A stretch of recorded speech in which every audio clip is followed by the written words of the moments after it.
nama saya Irina Victorina Grihani dari kelas 7I nomor 15 ingin menceritakan satu cerita berjudul Timun Mas.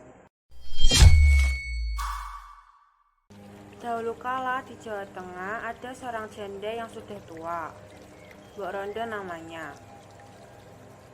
Pekerjaannya hanya mencari kayu di hutan.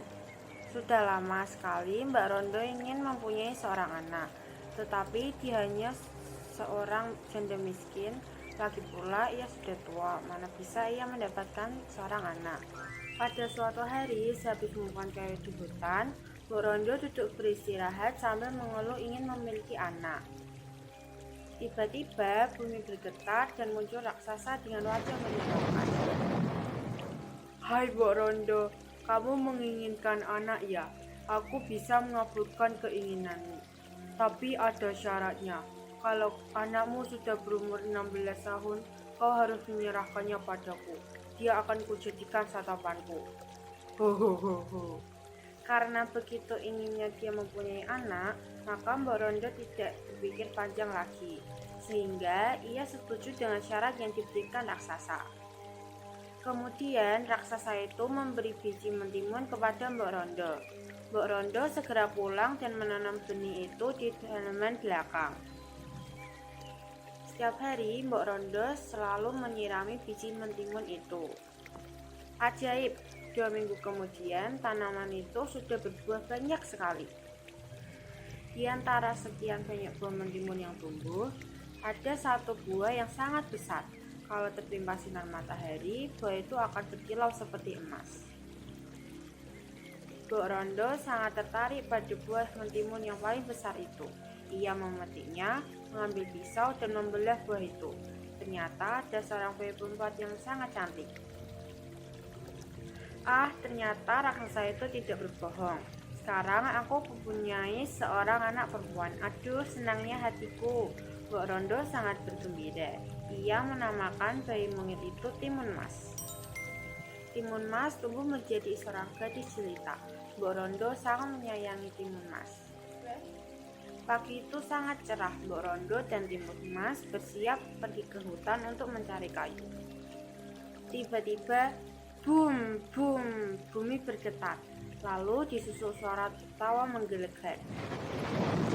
Hohoho, hai Mbok Rondo, keluarlah. Aku datang untuk menagih janji. Gemetar seluruh tubuh Mbok Rondo. Cepat-cepat ia memeluk Timun Mas lalu membisikkannya agar gadis itu sembunyi. Berilah aku waktu 2 tahun lagi.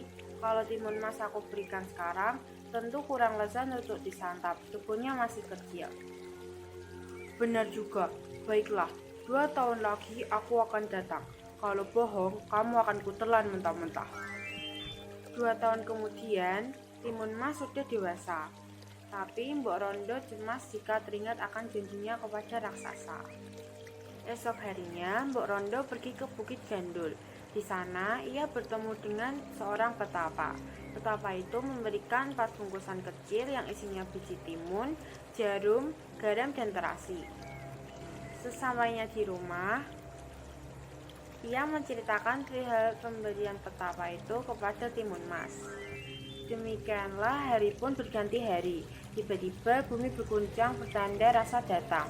Hohoho, mana Timun Mas? Ayo, cepat serahkan dia kepadaku. Aku sudah sangat lapar. Baiklah, akan kubawa dia keluar, kata Mbok Rondo takut. Anakku, bawalah bekal ini. Pergilah lewat pintu belakang sebelum raksasa itu menangkapmu. Mbok Rondo, mana Timun Mas? Maafkan aku Timun Mas, ternyata sudah pergi. Dengan marah, raksasa mengejar Timun Mas. Raksasa tidak perlu berlari kencang. Dalam keadaan terdesak, ia menaburkan biji mentimun di sekitarnya. Ajaib, mentimun itu tumbuh dengan lebat. Dengan rakus, ia segera melahap buah yang ada, sampai tak satu pun tersisa. Setelah cukup beristirahat, raksasa kembali mengejar Timun Mas. Timun Mas ketakutan. Ia mengambil jarum dari kayu bambu yang dipotong kecil-kecil. Sungguh ajaib, jarum-jarum itu berubah menjadi hutan bambu yang lebat. Raksasa itu berusaha menembusnya, Namun tubuh dan kakinya terasa sangat sakit karena tergores dan tertusuk bambu yang patah. Raksasa berhasil melewati hutan bambu itu. Ia terus mengejar Timun Mas. Ia segera menaburkan garam ke arah raksasa. Seketika butiran garam itu berubah menjadi lautan. Tapi berkat kesaktiannya, ia berhasil berenang ke tepi.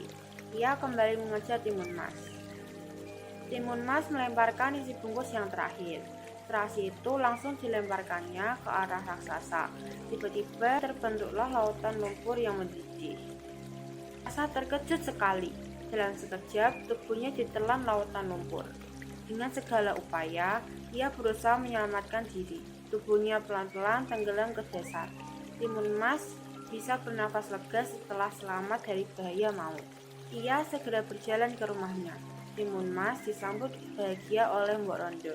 Demikian dongeng Timun Mas. Terima kasih.